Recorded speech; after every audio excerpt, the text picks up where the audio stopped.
everyone. This is Mohammed Yamam. I'm the Windows Phone technical evangelist for Microsoft Middle East and Africa. Today we're going to talk about designing Windows Phone 8 applications. That's my Twitter handler. Please feel free to follow me, m_yamam, and that's my blog, blogs.msdn.com/b/myamama.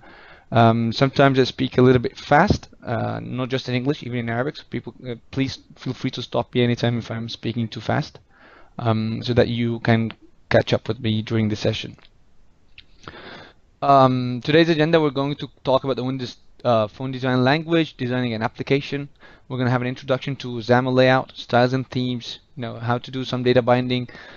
We're going to touch base MVVM. It's an architecture, but I'm not going in depth about that one in this session. But it's always good to know about what's MVVM and how things work about it. And we're going to talk about list and the long list selector as well. So I think we're good to go. So the Windows Phone design style. So Microsoft created the Metro design or the new design, the modern UI, which is inspired by the clear signage you often see employed in the metropolitan areas, in the public transit signage. Like if you go to a metro station, if you go to the airport, if you go to a train station, you will find these signs of like a direction right or left, or a baggage claim, or a taxi. This is where the taxi is. This kind of language, this kind of language is kind of known to everyone. This sign language, everyone knows about it. It's not just whether you're Chinese, you are African, you are American, wherever you are from. It's a kind of a universal language that everyone knows about. So our Windows Phone design language is inspired by this metropolitan signage that would express our design for the application. The good thing about this, it's not just about the icons that are very clear and neat and everyone can read. It's also about the font being used, the size of the font, the typography. Like if the font has to be the font size has to be at a specific level. There has to be some margin between the names, the alignment, and all of these things. They're very easy for the eye to catch and make sure that you're that they're very easy to your eye to catch, and make it easier for you to go through the application without any problems. More human. That's what I would say. We've got like the Windows Phone design principles. They're very similar to the Windows. First of all, the main principle is pride in craftsmanship, which means that you can take care of the details. You have to make it safe and reliable. So this principle is a reminder that designers and developers should take pride in what they create. They should not actually accept mediocre. It's about ensuring balance and symmetry where possible. And try to align to a grid of 12 pixels for Windows Phone and 10 pixels for Windows. And we're going to talk about this grid into detail, and we'll have a small demo about that. So you should not allow the so that's how important that is. So it's also about building an intuitive interface where the user is free to explore without the fear that they will accidentally break or delete anything. So that the user should be in the application and make sure that his application is safe enough, is reliable. He's not going by default to do anything wrong to the application or harm the experience of using the app. That's what the application should be. That's what a user experience should be like. Be fast and fluid. That's our second principle. Life is mobile. Delight with motion. Design for touch. Intuitive interaction, be responsive and ready, immersive and compelling. With the continually increase in device capabilities, it's possible to bring a new dimension to applications in the form of animations. Windows has a number of predefined animation that can assist with the consistency.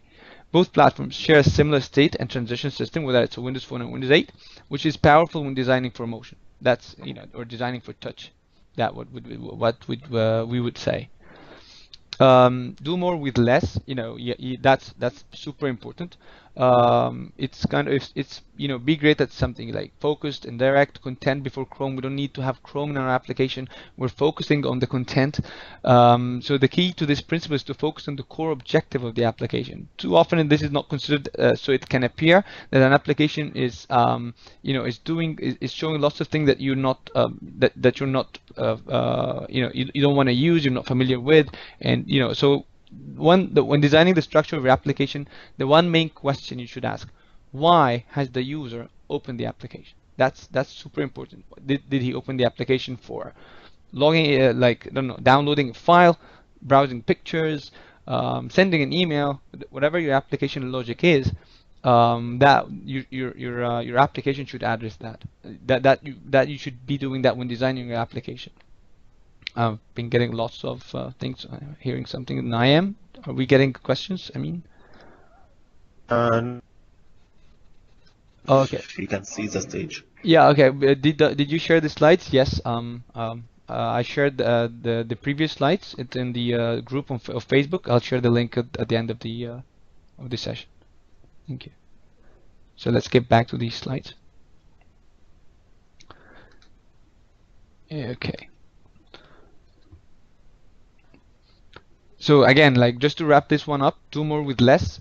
You have to make sure that the user, ask yourself the one main question: why has the user opened the application? That's super important when designing your application.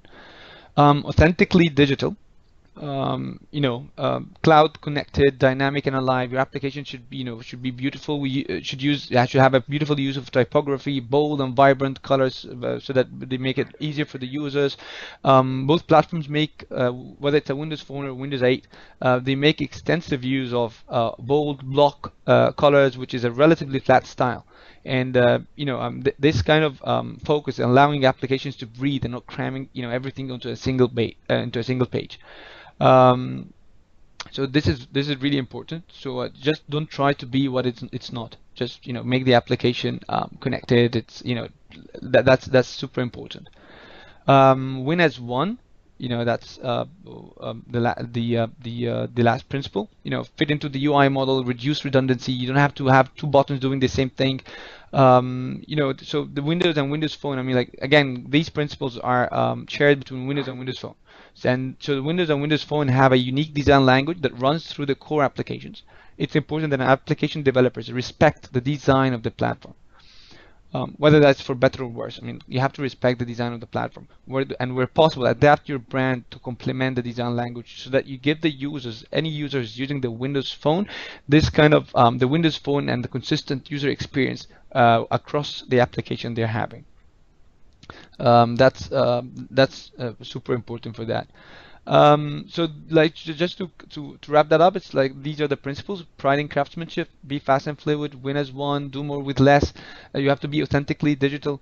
All of these things, I mean, like, these design principles run throughout the design language you use to create apps for Windows Phone and for Windows 8. And the result is what you can see in front of you right now. That's a great use of bold block colors, a clear, uncluttered display, and clear communication of the information the user needs. Whether it's, as you can see, the colors, everything is really easy for the eye to read. As you can see here, for example, the profile it's in a bigger, it's not shaded like what's new. So that what's new here is a little bit shaded, so that it shows the user that he can swipe to the left and see what's new. You can once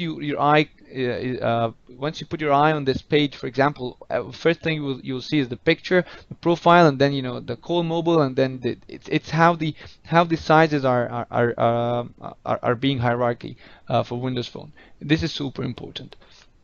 We're talking about design, and so that, like, intuitively, like, without doing any effort, your mind will actually go through this from the bigger to the smaller the bold colors. All of these things are done with Windows Phone or with the design language we're using.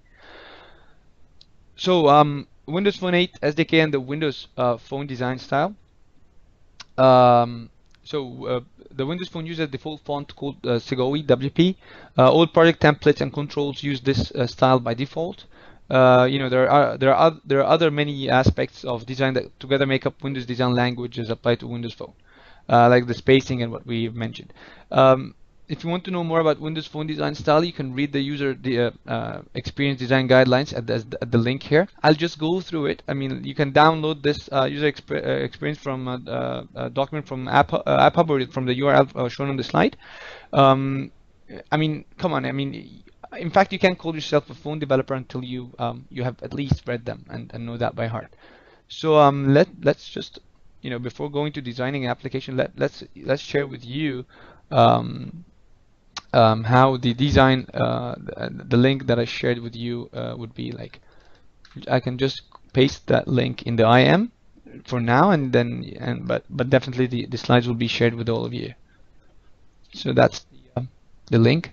So that's the design library for Windows Phone. It's broken down between platform and ecosystem, app design process, the structure and navigation models that you should use, whether it's a game design, utility device for Windows Phone, motion interactions, themes, controls, how you should use any of these things and comply with the design for Windows Phone. So just like, let's just take one for example, like the app landscape for Windows Phone. Just selected that, you'll find like sample applications for lifestyles, social. You can use all of these things to inspire yourself for developing an application that would that is in the same category of your application. Feel free to make your own, but these are just just for inspiration and a reference for you guys to see how things should look like, or how good things are that we're having. There are unlimited possibilities that you can do, but these are just examples of what you can do. This is very, very useful. This is a very, very useful link, and you have to go through this. I really advise you all to go through all of this. It will definitely change your designing experience and your designing mechanism and process that you're using when designing for Windows Phone. So these are kind of app bar, how it looks like, how it should be like, screen orientations. It's very, very important to read and know about these things. Any questions so far? Am I moving too fast? Just opening the design, the IM window. Any questions? Okay, I'll take that as a no. Two or more people typing, so no, we're good. Okay, thanks, Wael. Okay, so designing an application for Windows Phone. So now, keeping those design messages in mind, we're going to go through the process of building an application from the design concept right through to the completion of the functional prototype. As we do so, we'll learn how the tools help us to build great apps and that adopt the Windows Phone style. First thing you do when you're designing Windows Phone applications is you have to create a mock-up, right? Or a sketch, whatever you would call that. And the best thing to do that, design on paper before you touch the tools. This is super important. It's more of it's very useful for that. So the first thing to know is that it's really a good idea to break out the tools to start prototyping your application. You can use the paper like other people, and again with any app, you should always be asking yourself, what is that the user opened this app to do? Is it a game? So what is the first thing he expects to do? So there should be a clear purpose, and a pleasure when the user opened the application. So we'll design something together. Please mute. Yeah. Okay. So first of all, you can either use a paper for your design. There are other tools you can use if you have a PowerPoint. So let me show you the PowerPoint slides here. So as you can see, that's the PowerPoint we're using. If you can either use again a paper and a pen and a paper, design your application on the paper, or you can use the storyboarding in your PowerPoint. If you have PowerPoint installed in your machine, just go to the storyboarding tab up there, go to storyboard shapes, and then you can just type, for example, Windows. Oh, it's not typing. Come on. Oops. Okay. So like here's a Windows Phone, for example. So you can just drag that. You can you can even use the icons there. Like you can use a lot of things. Here's a tile that you can use. You can design that on the spot. Just drag and drop, and then come up with the prototype of your application and how you should expect your application and how it should look like. That's a tool that some people like to use. or you might not want to use. It just depends. I'm just exploring some tools. There are lots of tools that you can do that. One of them is the storyboarding on the PowerPoint. You can do that on a paper. Other people, they just go to any website, and for example, if you go to Bing and search Windows Phone SketchUp, and then they have a paper of an empty Windows Phone sketch, and then they draw in that with a pen. So that's another tool for people to use. And if you have a touch app, a touch device, and then a stylus, you can draw these things and do what you want to do as early as you want. So that's how we see for designing the applications. Then, so as a part of this exercise, think carefully about how the user will navigate through your application, right? Is it a panorama view? Is it a pivot? Is it just a simple page? Whatever you're using, just try to do that on the paper as well, and draw the navigation for yourself. Like, okay, this is the main page for example. This is the next page to be the region and recipes. So this is a cookbook application, contains a region. Once you click on a region, then you should go to the page of regional recipes, and then you choose one of the recipes, then you go to the recipe detail, and then you can press on the recipe detail. You can find notes and photos for this recipe, so you press back, you should get this to this application, and what have you. And then you can have like these app bar, and we're going to explain how to develop that in the next session. And but again, in the design, you should put everything like, okay, when I press on this about button, it should take me to the about page. Press back, it takes me back. So these are very important things. And just one last thing for the tools you can use, there's also SketchFlow. If you have MSDN account, you can download something called Expression Blend for SketchFlow, or SketchFlow, like the version of SketchFlow for Expression Blend. You can get that one for free. You can do a lot of sketches for free on Windows Phone. So now start building with the tools. Well, one way to get good-looking programs is to separate the graphical design aspects from the programming. The designer can work on the look and feel of the applications. Programming, which is I think most of us are, can implement the required behaviors. So we've got this XAML programming technology. Allows the visual elements to be written as a dialect of XML. We call it XAML because XML because it's a XML application markup language. That's how XAML is abbreviated for, which design tools such as Blend can easily generate and manipulate.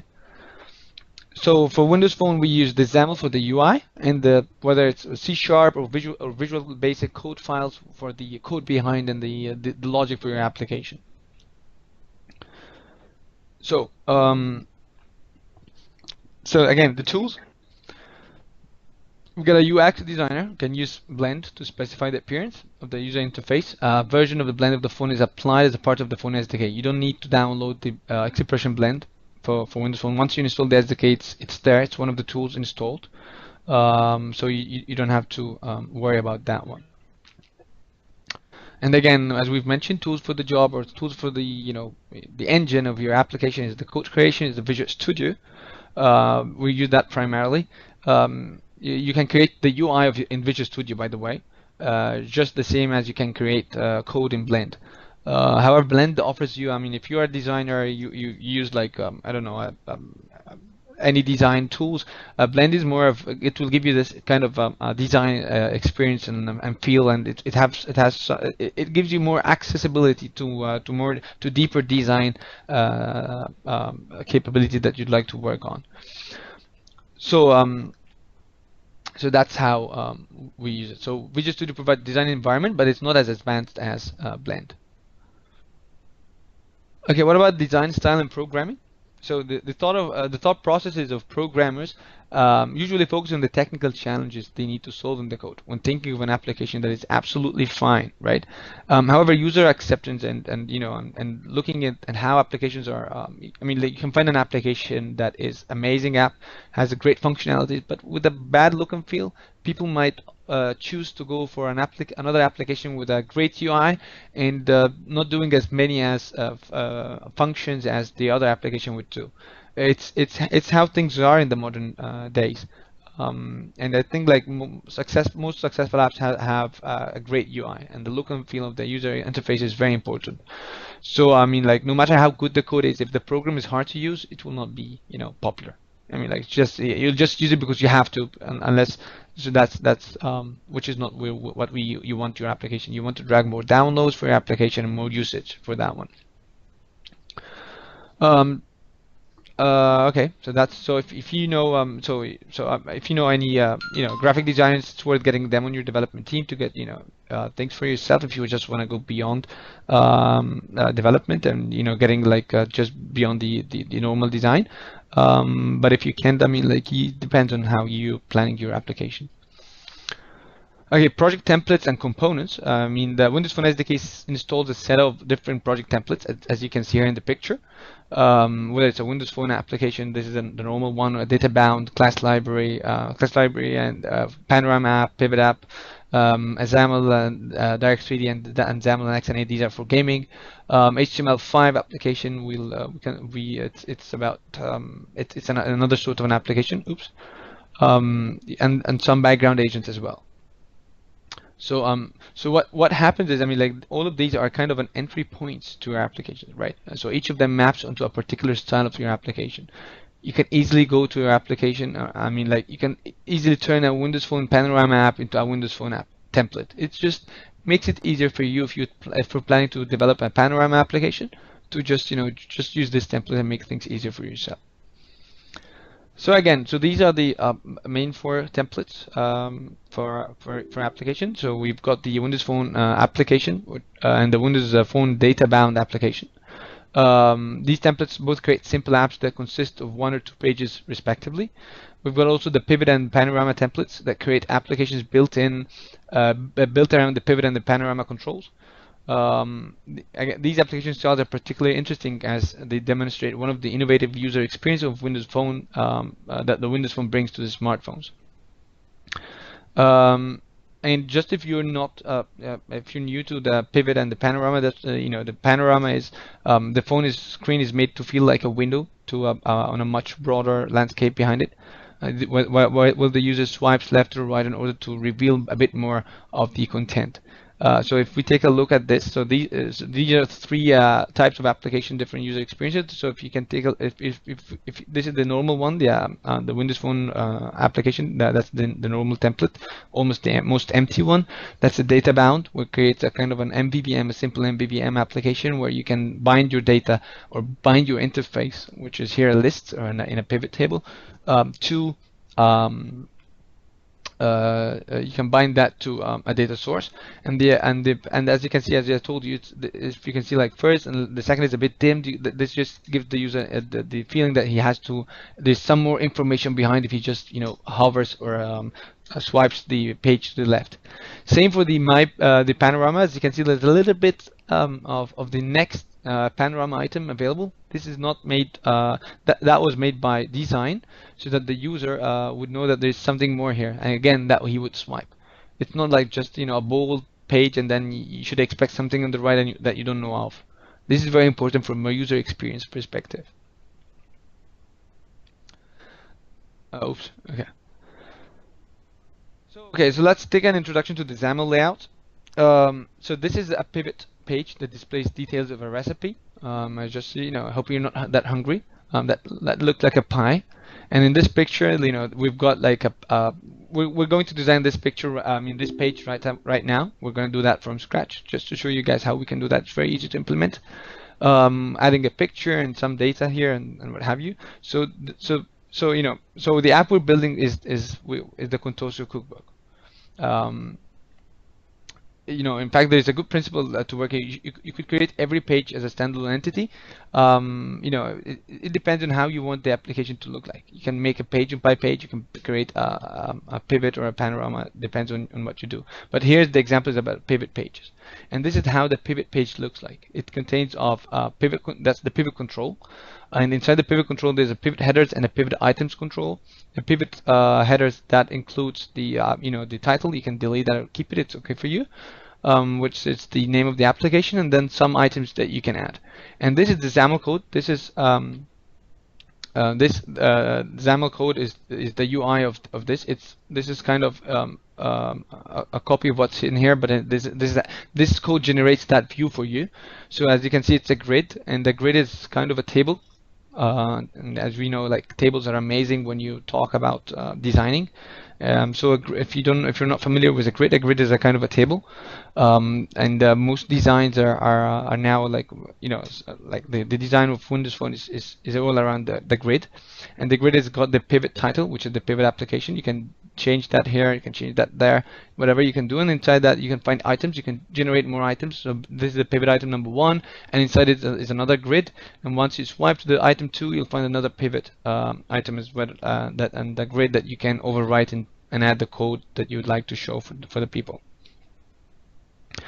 Every visual element that makes up the UI of this application is actually just the graphical rendering of an object. So all XAML UI is comprised of a visual tree of objects.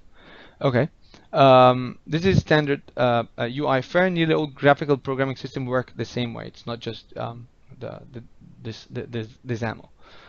So as you can see, like so the XAML elements, they are objects in the system that Windows controls namespace. Which is very important and to know about the how to use that. And again, this is kind of so for our application, applying that pivot to display in the XAML. As you can see, there's a pivot title, there's a pivot item headers, image, text block. We've got another text block here and another text block there. That's the breakdown of it. So again, XAML is the way of declaratively defining object that can be rendered. The XAML defines the object that makes up the page, and also the initial values of the properties of those objects that is used when the page is first rendered, such as the style to use for text display, the width and height of a button. All of these things are done by XAML. However, in the application code, you can change any of these things. You can manipulate these objects, change the properties. So you can manipulate that, whether that was in the XAML code or in the code behind. So it's not just through XAML. That's how the hierarchy. I mean, the XAML class hierarchy is quite complex. They're all inherit from a framework element, like the text block, and then there's a control. The control, like text box, and then a content control, like a button base or a button, and these kind of things. Okay, do I have any questions here? Let me check. Oops.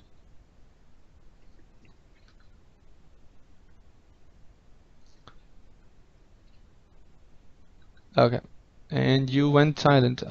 Can you all hear me? Okay, any questions, guys? I mean, like, I know it's more of theoretical so far, but we're going to jump in the design right away. I mean, like, just one more slide or so. But you need to know all of these things so that, I mean, whether you developed before, then you know it. If you haven't, then it's good for you to know about these things. Okay.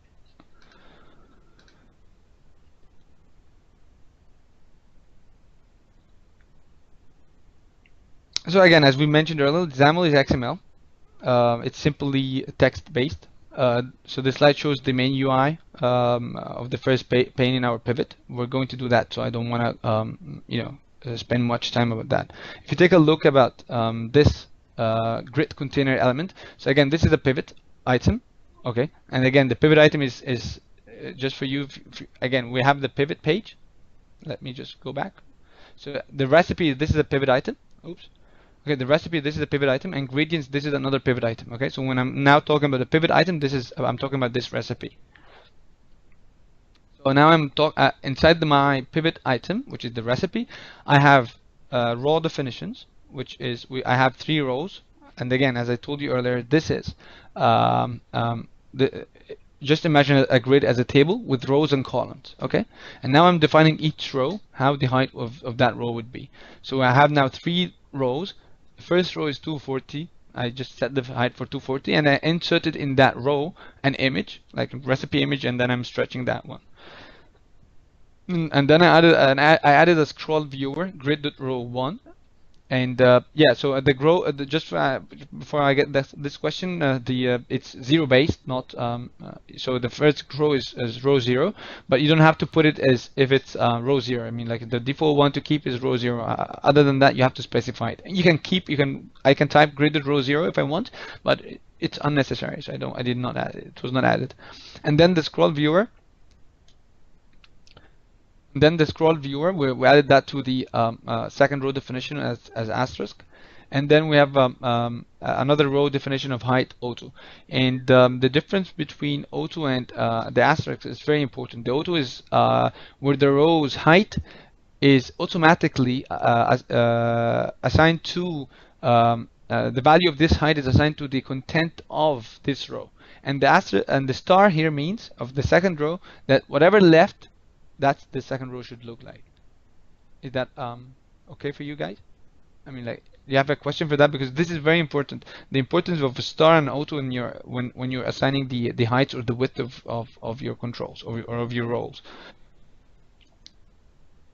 Getting questions. Okay, explain again. Thank you.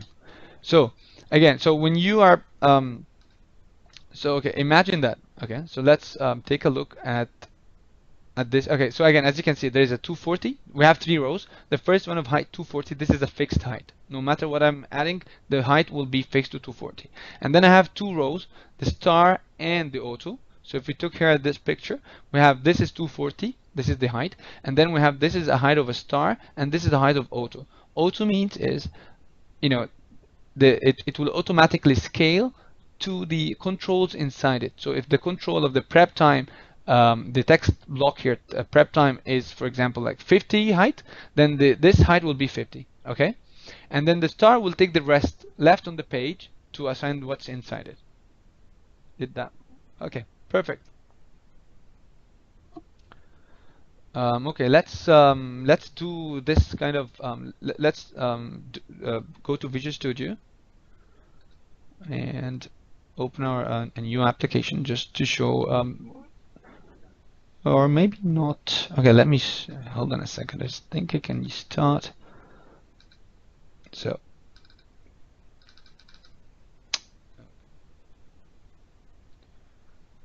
I can go to, just give me a second. Okay, let's just start a new application. Okay, this is one I prepared for the MVVM. I'm not going to use that now, so it's just a new project. And again, I'm going to select, you know, a normal Windows Phone application, you know. And as you can see, we have to start with the target device. We've got the 7.1 and the 8.0. Just, you know, use that. So just press OK. Until the, as you can see, there's a loading designer here. So this is the design view of my application, and this is where the XAML code is, and this is my solution properties. And on the left here, I've got the device and a toolbox at the bottom, and back to the, so for now I'm going to use the device and the toolbox in this session, and the document outline. The document outline gives you a kind of a tree of how your application looks like in terms of the layout. So if I just expand this, so I have the layout of the application, title panel, and inside there is a content panel. All of these are under the layout root. Okay, so I can just, you know, right click here, add a panorama, add a panorama page. So it's pivot panorama. Well, I can see it, pivot page. Let's make it a pivot page like the same one we're having. So this pivot page would have recipe detail page, for example. Detail page. Okay. So, and that's how my pivot page looks like. Very easy, you know. Just that's the beauty of using the templates. Now I can modify. I can just go to my application, you know, change the title. Can, you know, I can change it from here. I can change it from the properties and the value. I can do whatever I can. So like I can just go here, for example, and type Contoso cookbook, so that it aligns with the example we're having on the slides. Okay, and then the items, I can just, you know, rename the first item to recipe, and the second item to ingredients. Can you guys see it, or do you want me to zoom in?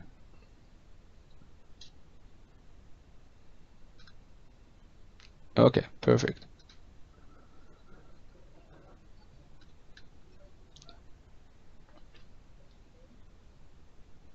Let's just put that one down.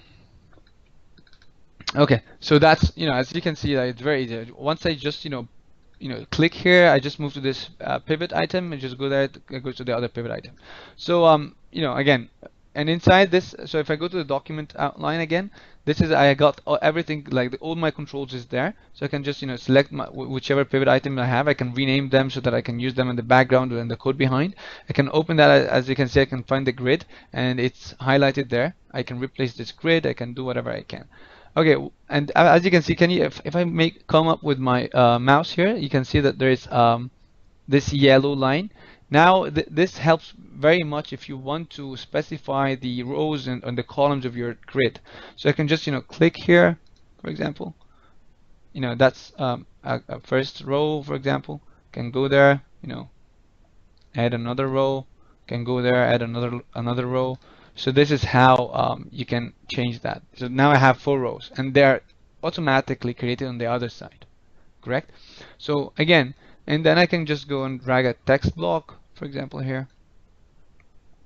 And again, let me return back to the and this, as you can see, there's no grid row definition for that one because it's in the first one, so I don't have a grid for that. But as you can see, it has like some properties, like the horizontal alignment, it's to the left. The margin will indicate, like, for example, this is the it's 81 pixels from the left, 10 from the top, 0 and 0 from the right and from the bottom. Okay, so that's the margin that is created. I can I can do that on the spot, or I can change the values from here. Okay, and I can just, there's text wrapping, that's the value what's in the text, vertical alignment, all of these properties that you can find. Once you click the text block on the top on the bottom right here, you'll find the properties. If you can't find your properties, just go to the launch and type properties, and you will find the view of your properties of the that window that you can show. There are lots of other things like the brush, how the things, all of these things you can use for design in the Visual Studio. You can definitely use that in Blend as well. Wow, we're super late. I'll try to ramp it up a little bit. So what we're gonna do here, right click on the text block, and we can just align. Wow, can't just do anything here. Okay, let me just go to select the document outline. That will make it easier, and reset the layout. If I reset the layout, as you can see, no margin, nothing. I just filled the text block in my my row. So now the text block is filling it all. Okay, and now maybe I can come in the document outline and come up with an image. So I can just type here image, or here it is. I can just pull the image, and if you just go there, it should be in grid row, the row 1, and I can do the same. Right click, reset layout, all, then it fills the whole row. Can bring 2 more text blocks. One here for the description, for example, and right click and reset layout, and do the same.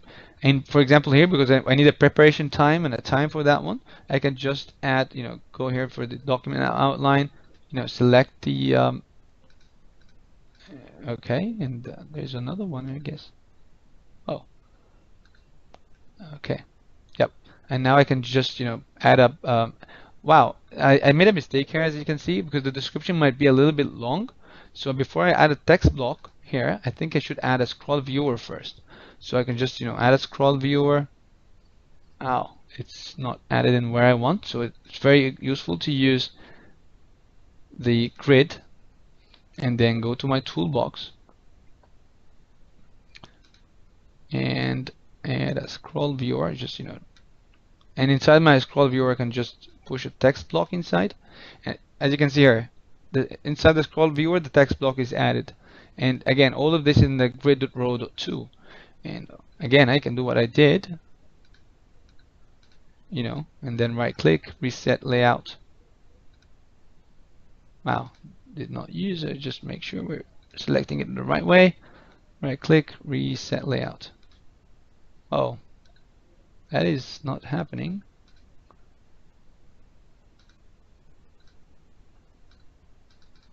Okay, let me just give it one more shot. Reset layout. Yeah, perfect.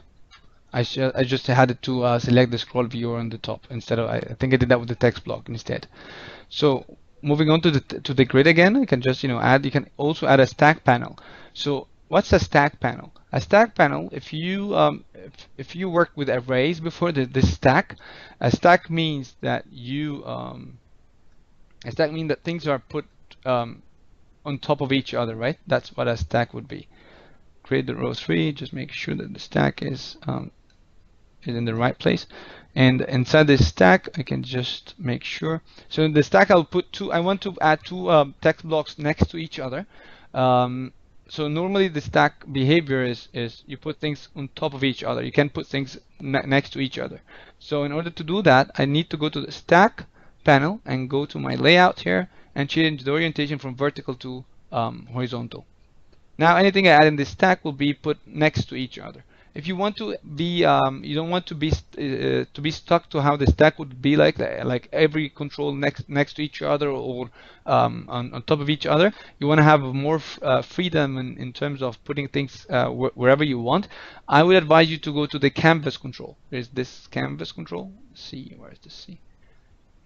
In this canvas control, you can add things, wherever you want. There's no restrictions, like what you can see in the stack panel. So going again to my document outline, just the stack panel, I will just make sure that the stack panel is filling my grid, my third row of the grid, and inside it I can add two text blocks, one for the preparation time. There's a text block. Okay, and just type like prep time, and leave a space, and then when I add another text block, it instantly comes next to it. Although like you can see they're below each other, but because of the orientation is vertical, so you can find that next to it. Is horizontal. I'm sorry. So this is exactly what we're having, right? This is the same things that we're having in the example. The only thing missing is the data itself, right? So you can call these blocks whatever you want, and then you can assign to that. So just in order to save time, we don't have too much time for that one. Let me show you how it would look like in a final screen and a final application. Let me just show you. Don't get okay, that's the one we're having.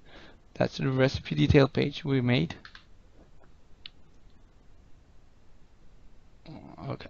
Wow, as you can see, there's something down here. We can just, I'll tell you more about this one later. Just let me comment that. So this is how exactly we did that, right? It's the same things, everything we did in our application, the layout page. Okay. Moving on. So that's how the layout we worked on. However, as you can see, yeah, it might look nice, and as you can see, yeah, the application might look nice, but it's not that nice for me, as you can see, and I'll tell you right exactly why. So just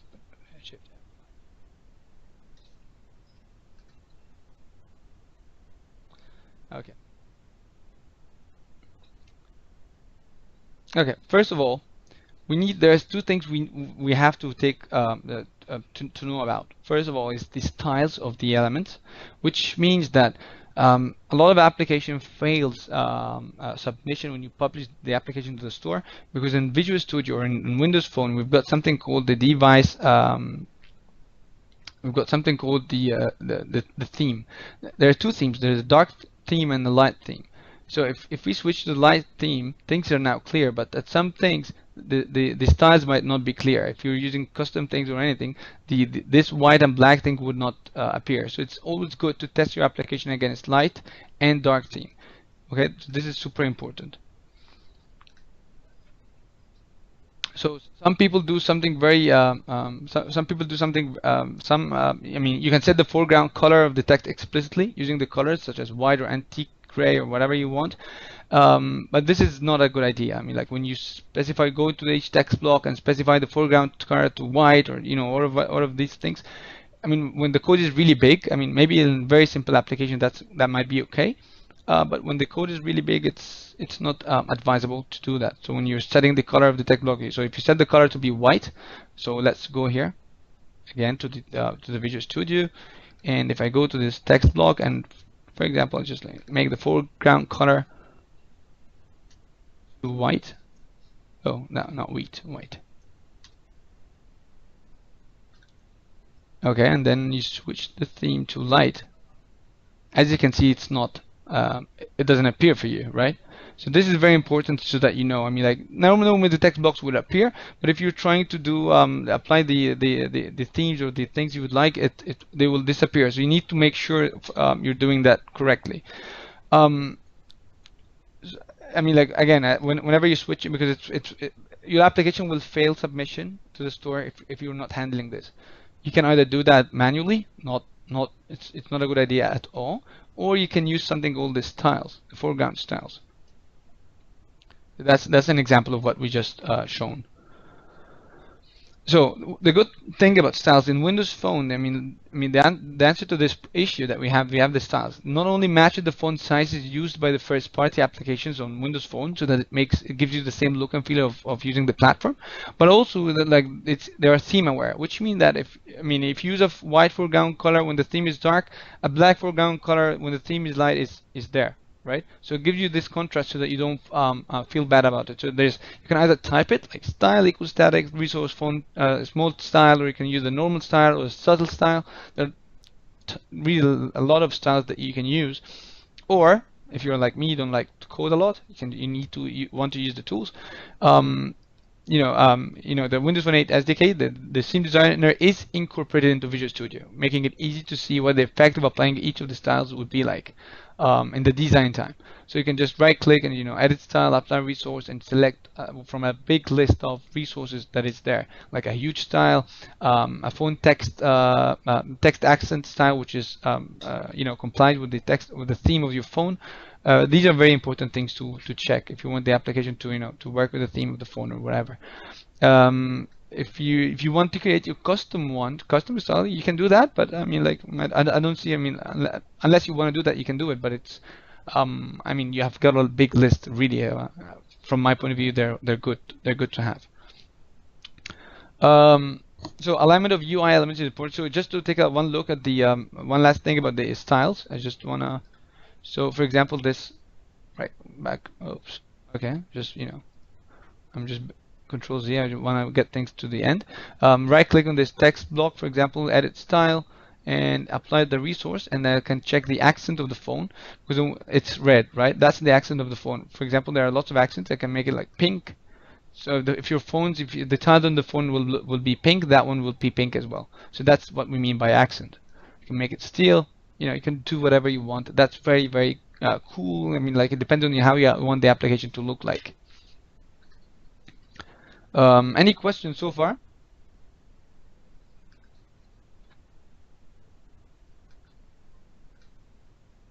Okay, perfect. We got someone wants me to add him to the call, which is okay. Just give me a second.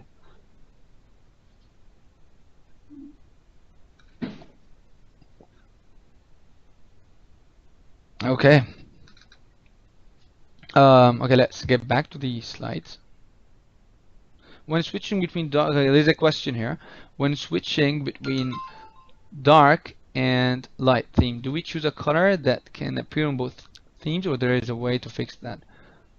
That's what we said. I mean, like if you use the phone style accent, the style, you can fix that. I mean, like it's theme aware. That's what we said. Theme aware means it knows if you're using a dark, then it will switch to the other one. Other than that, I mean, if you wanna, I mean, like if the design of your application, if it's a brand application and it has to follow a specific design.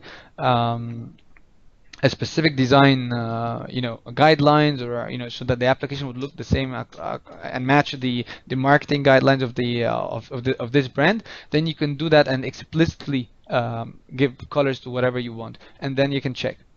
How can you use images on the headers and tiles? How can you? Oh, okay. Okay, thanks. Okay, so we've got questions. How can you use images on the headers and tiles? What do you mean? How can you use images on the header and tiles? like the Twitter app. I mean, like I have the Twitter app on my phone, but I still don't get the questions instead of text. I'm not sure I'm getting it. I mean, like I'll open the app right away, but I'm not sure I'm getting it actually. Oh, you mean like as a click? You can just replace. I mean, yeah, okay, now I get it. You mean like in a pivot control or what have you? You can replace that. I mean, like the pivot item, you can replace that instead of a text. I mean, I haven't tried that, but it looks like that's the way. I mean, I haven't tried that one honestly, but maybe you want to change the. Let's go to the Contosa cookbook. In the recipe item. Okay. Okay, so the header is yeah, okay, so it's not an image. I haven't tried that one actually. It would be great. I mean, like now you give me some food for thought to try that one out. I mean, I haven't tried it honestly. I don't want to give you a wrong answer for that. I can try it and let you know about this. But it's a very good question. Thank you for that. I love these kind of questions. And you can edit the header style. Yep. I think you can do that. Let me check. You can right click here and edit template. Edit header template. Yep, you can edit the header template and create your own template and make it image, colors, or whatever you want. Thank you very much for giving you me that tip. So that's how you can do it. You know, there's this data template, or you can just edit the template that you're having. You go to edit template, for example, or edit additional templates, and then go to the edit header template, and then you can do that one for yourself. Make it a picture, make it whatever you want. Thanks, Johnny. Okay. Wow, we're super late. Do you have other questions, guys? Just I hope I didn't miss any. Okay, no, good. Let's get back right away. I don't want to already behind. Okay. Okay, now it's talking about the alignment of elements, aligning to the grid. Hey, please, if you are on, can you please go on mute? Thank you. So aligning to the grid is a critical part of good UI design. In case of the Windows Phone, items should usually be aligned to multiples of 12 pixels. So, you know, just think of 12 pixels as the magic number for Windows Phone. I mean, like, you know, you can align to 12 pixels increment. Gaps between controls should be at least 12 pixels. There are some cases where 6 pixels are okay, and 18 pixels may also be appropriate. But like 12 pixels is kind of the the normal one that we're using in Windows Phone design. Okay, so again, like what we've seen, like there's a poor alignment in the application. So let me, yeah, did I run that one? Let me just try to run it. Okay, and F5. There should be something here.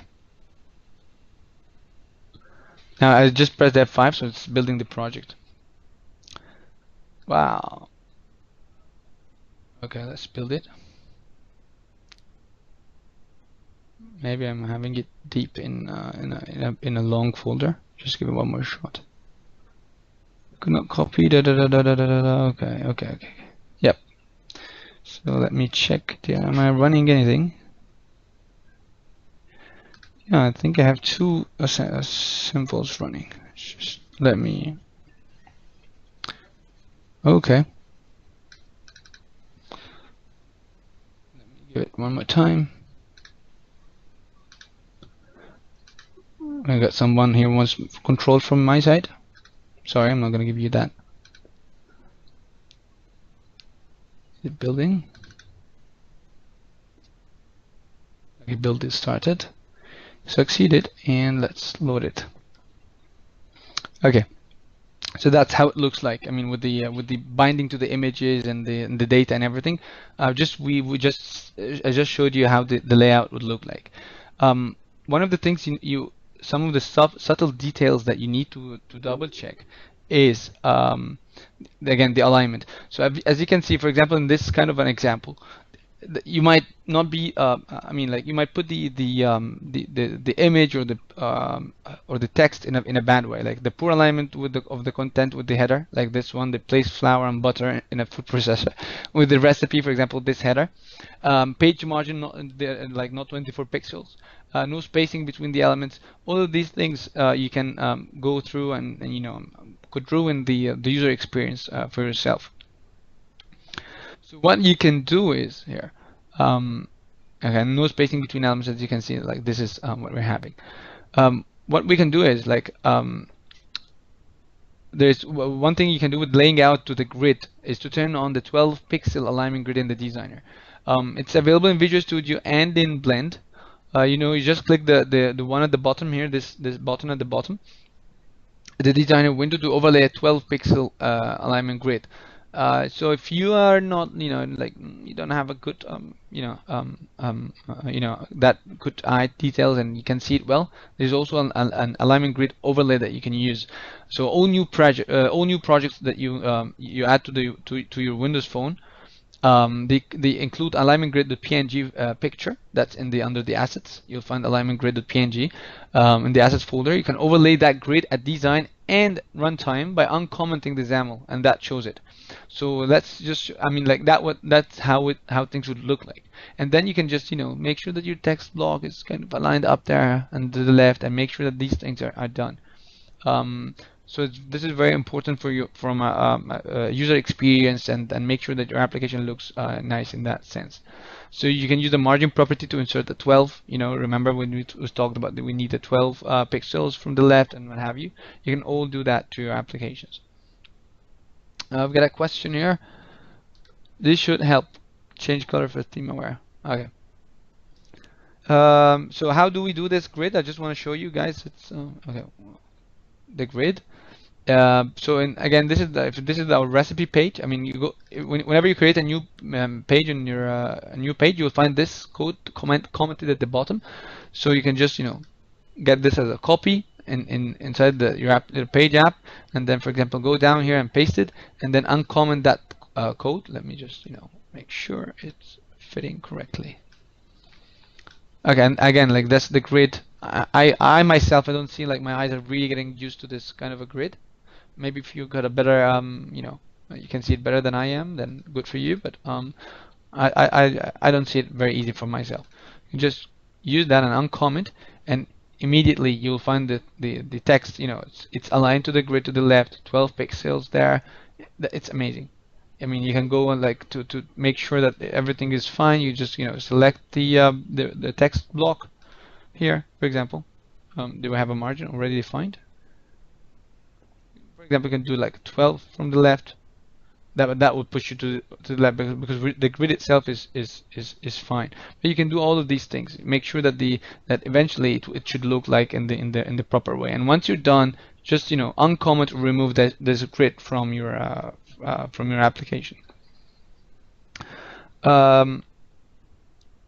This is very. Any questions so far, guys? I mean, like, do you want me to repeat anything? Do you have any inquiries about anything?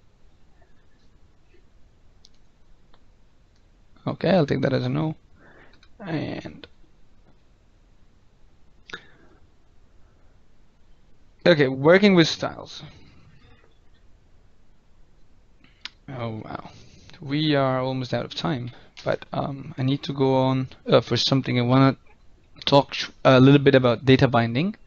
So design data time. That's when you just skim through this one for you because of the time we're having. So designer, you can use expression blend. I did not show it to you expression blend and the capabilities of expression blend, but for example, if you go to your Visual Studio here and you can just either go to the view, open in blend, or you can just right click on the page or the project you're having and then open in blend, and then you'll have blend that's being open for you. Current execute, you want to open it? Yes, I want to open the blend, that in blend. And that's how blend looks like, right? So that's an image, for example. You can, this is the document outline, the same one as we're having in in the Visual Studio. There's some stuff just related to design just popping up for you in the front, the media, Chinese, I don't know, some stuff, some shapes that you want to do, arc, behaviors you want to do, to control the storyboard. You can create storyboards. You can do lots of things. These are the controls. So these are the assets. The device, you can check everything as you did in the Windows, the Visual Studio as well. There's a grid at the bottom also. You can switch the accent. You can do a lot of stuff here. You can also go to the project. This is how the project looks like. Just a different interface, but you can do much more on Blend than you can do on Visual Studio from a design perspective. And there's the properties here. So for example, you can take this, I don't know, text block. You can color it. You can do lots of things. Make it visible, invisible, opacity. You can increase that, decrease that. There are tons of things. I mean, like Blend would alone require some sessions. I mean, like, but you can. There are lots of things that you can check on Blend and how to be using this. But like for now, like because of the time frame, we'd not be able to go through each and every aspect. But it's always nice to see how you can do stuff on Blend. And you can also build the code, and you can even go and view the source code of some stuff here. So like you right click view source, and I can see the source code, the XAML code in Blend. I can even go to the project, I want to see the to open the code behind. I can edit the code behind as well. You can do lots of things on Blend. Okay. The great thing is, I mean, like if you switch from Blend to Visual Studio. Wow, no, because I didn't do any changes. But okay, let's, for example, I'm doing that change, and I say build, so Control Shift P. As you can see on the bottom down, build started, and now I'm moving from the Blend to Visual Studio. Once the build is done, build is still building. Wow, you sometimes get some error. Oh, okay. I mean, like the important thing is when you switch from Blend to Visual Studio, whenever changes you did there, it will be reflected. I mean, the Visual Studio knows that there are some changes being done in the design view in Blend, so it just tells you like you turn this text block to red. So do you want to apply these changes? The file has been modified outside of the source editor. Do you want to reload it? Can you just say yes to all, and then you'll see that turned into red. So this gives the user a great I just pressed the Control Z just for you. I don't want to ruin that, but just for you to know, like you can work on both in parallel. Like the designer works on the design, the user, the developer works on the code behind. This is very important for you to know. I'm going to talk about data binding. So do you all know data binding? Have you worked with data binding? I'm not going to take too much time. Okay, yes. Oh, wow. We've got lots of people. Okay, so I'll just give a very brief introduction about data binding, and I'll show you a very quick demo about how to do the data binding. My version is, because data binding is you can go, I mean, like for data binding you can use that in the MVVM. I delivered some session about developing MVVM applications, so that they using the MVVM architecture when developing applications, so that you develop for Windows Phone and Windows 8 and use the same code between Windows Phone and Windows 8 using the MVVM architecture. It's a little bit depth than this session would require. However, data binding is very important from a user experience perspective, and I'm just I'm going to give you a kind of a 101 data binding, just giving an introduction and a very quick simple demo for people who have not used data binding before on the call. Okay, so for data binding, so it's the simplest way to, I mean, like the simplest way to program UI controls is to write your own glue, like get the like text box one to text. You just like assign a value to it, right? That's the normal thing. I mean, like people do that. I mean, whenever you start programming that's the way people teach you. But I mean there's nothing wrong with that. But in any even moderately complicated app, I don't want to say complicated application, but like slightly complicated application, this approach very quickly becomes unwieldy. I mean, like unwieldy. You end up with large bloated code files that are difficult to change, to introduce new functionality, too easy to make mistakes whenever you want to make it changes, not that easy to debug at all. So we've got the XAML data binding. Is a technique where you add a markup to your XAML to bind a property of a control directly to a property of a data object. Okay, eliminating any code to do so. So what you do is, so again, what we're doing here, we're saying that XAML is a binding is a technique where you add a markup to your XAML to bind a property. Can you, okay, to bind a, can you please go to mute if you're not muted? Thank you. To bind a property of the control, for example, a text in the text box, that's the property of your control, of the text box control, and you bind this text to directly to a property of a data object, like a string, the value of that string, like that. Okay, that's how you can do it. In complex applications, you know, as we said, like it can be error prone. Usually, like you know, data binding is amazing in view models. We're not going to go to MVVM in details, but they're very important.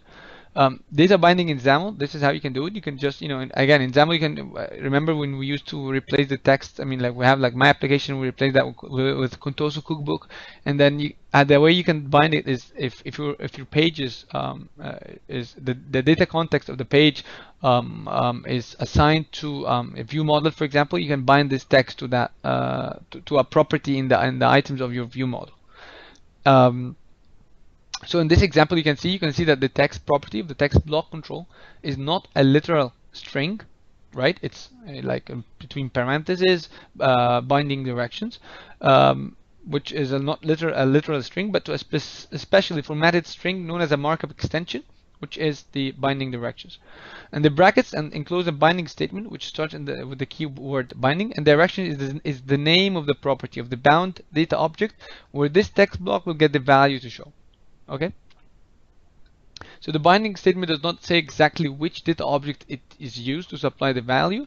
It just says that when this element is bound to a data object, if it has a property called directions, then that's where this control will get the value for its text property from. Okay, and I'll just show you guys how you can do that in a page right away. I just don't want to go much into details, but just to data binding modes, we've got 3 data binding modes. We've got one time, one way, and two way. One time is which means that the control property is set once the data value and any subsequent changes are ignored. So once the page is rendered or refreshed, you know, once you move to this page, navigate to this page, what you will find is it will just retrieve the value in the control direction. So if I mean like in the value of the object directions, that the value would be put in the text block direction text block once, and that's it. Whatever this value changes, nothing will be changed as well.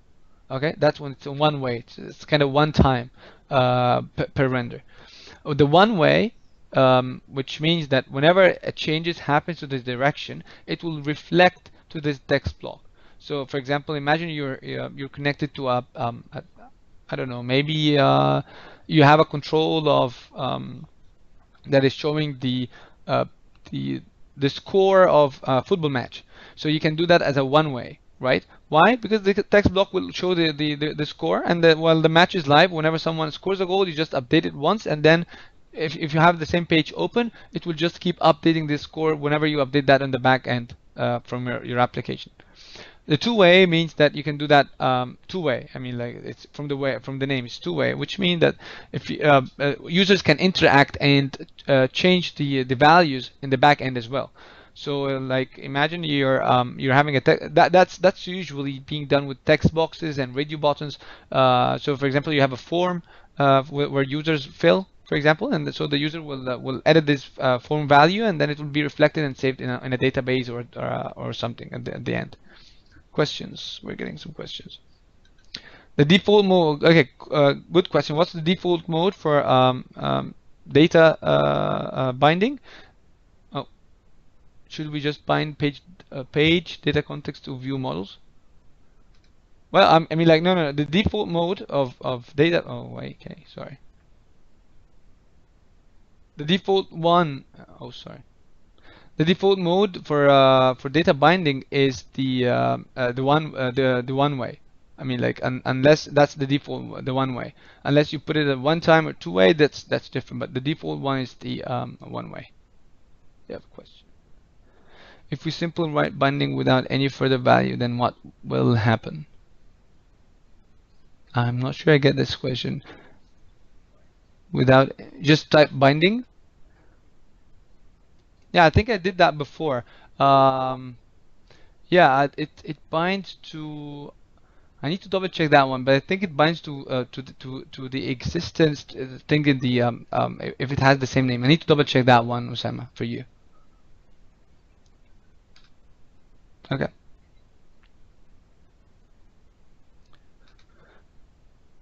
Okay. Using oh my God, we're out of time. Okay. Just use like 5 or 10 more minutes, and then I'll just show you how things run, and then we'll move. We've got the how do that happen? We've got an interface called the iNotify property change, where kind of the magic that makes the data object suitable for one-way or two-way data binding. Okay, you have to use the iNotify property change. That interface exposes just a single event, which is called the property changed event. So when you create a data class for use with that data binding, you simply code it so that in all the setters of properties on the class, you fire this property change event. Again, I don't want to go too much into that detail because I know it's inappropriate, honestly, to go through that in this session. I will definitely go into detail about this MVVM approach and how to develop that one in our applications. However, I just want to show you. Yes, please. I know because we're almost out of time. I just don't want to skim through it. I just want to I want to show you just doing it on in a real code or something, and then we can we'll have a session definitely about how to do that. Um, so let me just show you an okay. Do we have to refresh the page if the object is refreshed in one time way, or is it automatic? Um, no, if one time okay, okay, there's one time and one way. Okay, so if you mean one time, this means that the it will only be rendered once. Okay, one way, no, you don't have to refresh the page. That's the beauty of it. So let me just open this phone app 20. Where it is? Oh, it's not in my latest file. Recent. Interesting. Where did it go? It's not saved. Okay. I can open. I don't want to open an advanced one that I built. It's not gonna be a pro. Okay, let me just open. Okay, just give me a second. Let me just give it one more look where it is in my demos. Okay, just scrolling down 20. Okay, here it is. Just hope it was saved. It's very weird. It's not in my recent folder.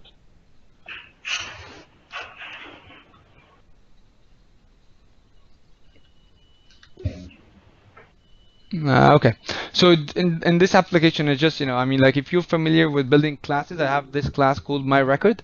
This is kind of the model I'm using. It's got some properties, color and name, and this is my view model. I just don't want to again go through that into detail. We're gonna have a session for that one, but just I want to highlight that we've got a title, this property title.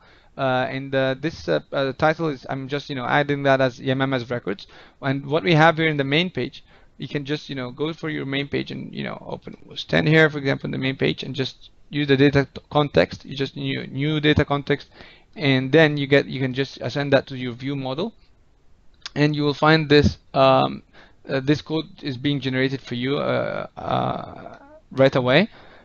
And what you can do here, let me either you do the binding manually, or you can just go to the text here and just press on this square there and press create data binding.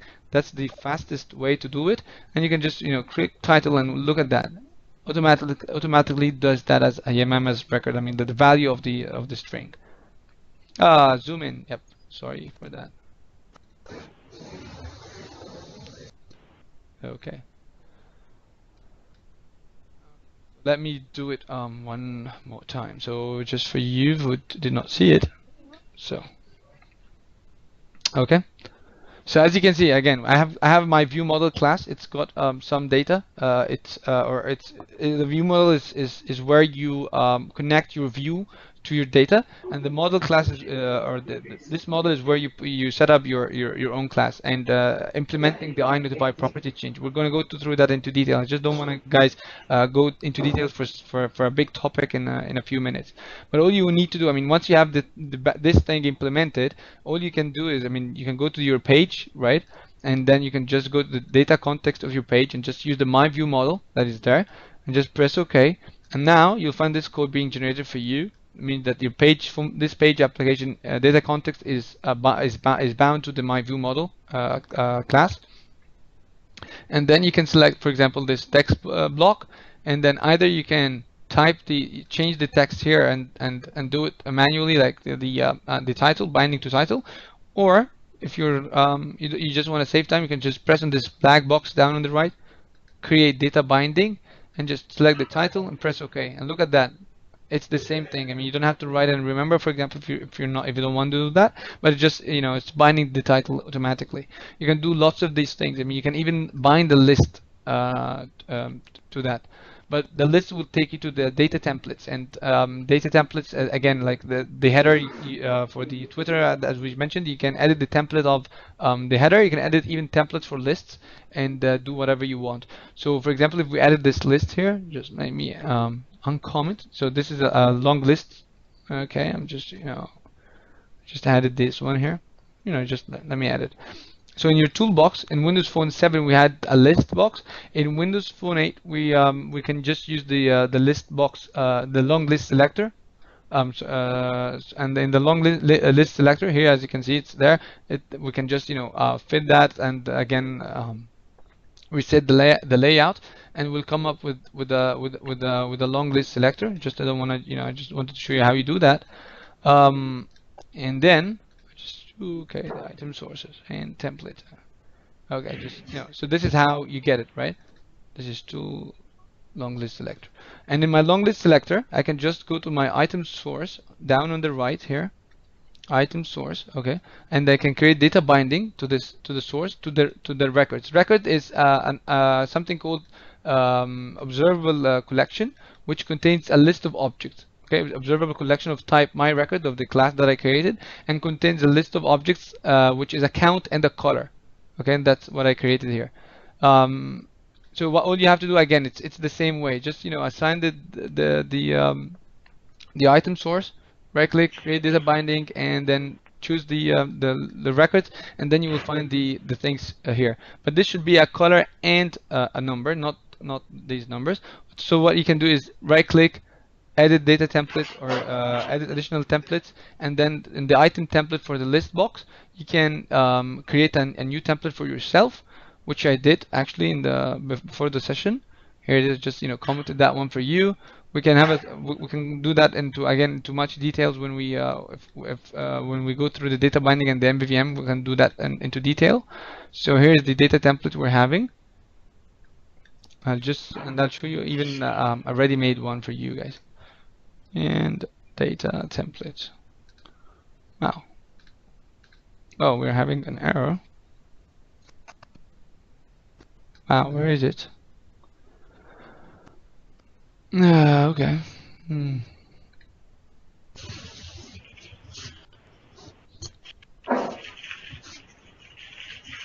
That's weird. Okay. Oh.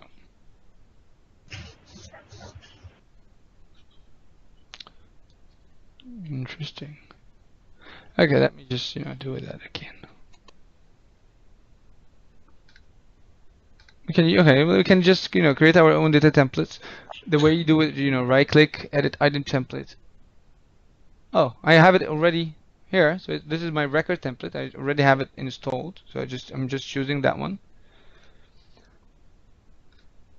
Maybe it's because you, okay, really, do I have it twice? Wow. Oh yeah, it's up there. Okay, thank you for that. I think it should just it's there. I mean, like my record template, it's there. So here's the numbers. For example, you can do lots of things in this tag panel. Let's, you know, let me kind of go through the data template and just, you know, take the grid that I have and paste it inside. And here it is. I mean, like we'll go through that into detail. I just here the main point here is that you can edit any templates you're having. If you want to go through an image, an object, and I mean an image and a title and some description, the same ones that you're having in a panorama application, you can definitely do that. So, for example, if you take a look at the, okay, we're getting a question here. Okay, good that you liked it. And let me just give you one last thing, actually, that you would make even lives easier. Now, power of binding is amazing. All of this is just, you do that just once because I'm applying that to an item, and then it applies to all. That's the power of binding. And if you just go, create a new project, and again, and check the panorama application you're having. Okay, let's just choose anyone. Yes, save. Windows Phone 8. And then if you check it, it looks a little bit complicated, but now you know about data binding. So if I just choose that, and as you can see, I can now edit this. So for example, I can right click here on my list, edit template, and now I want to edit the item template that I'm having. I want to edit the current one I am having. And as you can see, there's a border here, right? So I can replace this with an image, control. Okay. Of course, the image doesn't have a border thickness. So just delete that. I'm going to leave the image sizes as is, and the background and border brush. And then I have, these are all images, right? What about taking the source? You can have a list of images. You can do that like a source, and then you do that. But now I'll just make it an application icon, and look at that. It's all changed. That because you just added an image there, used the template being available in the blend, and I'm sorry, being available in my Visual Studio and the panorama template, and I just rewrote that one and just customized that the way I want.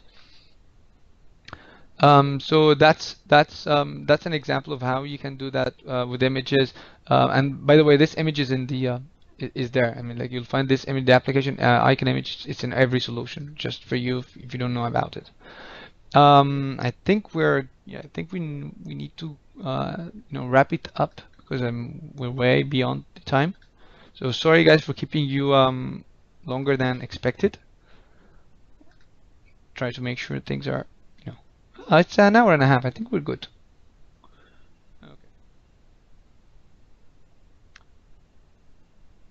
Okay, so just designing lists again. We've got the long list selector. It's in Windows Phone 8. It's kind of the Swiss Army knife of selections. The good thing about list box, it's got lots of things like an item and the groups and the headers. Okay, wow.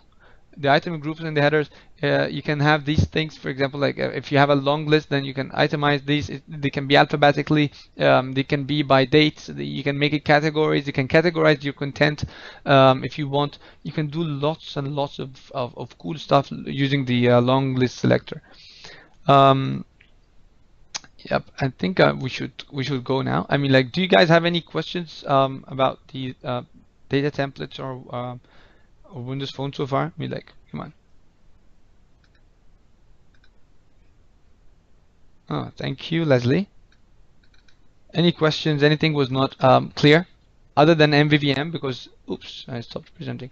Other than MVVM because I'm not going to give an MVVM in the middle of a session. It has to be a one session because there are lots of the architecture is not it's kind of new for a lot of people. Correct me if I'm wrong, but does Visual Studio 2013 make it easier to perform data binding, IntelliSense and XAML? I honestly, I mean, like, it's not good. I mean, like, maybe we can stop.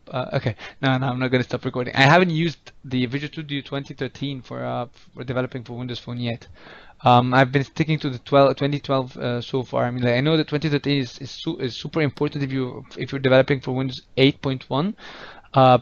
For Windows Phone, I didn't want to install 2013 and then maybe something goes wrong. I don't know. I just wanted to I'll install it on my Surface. I've got a Surface other than my PC, and I'll just install it on my Surface and make sure that everything is working fine, and then I can play and install it fine on my machine. I just didn't want to have any surprises before my my sessions or any of these things.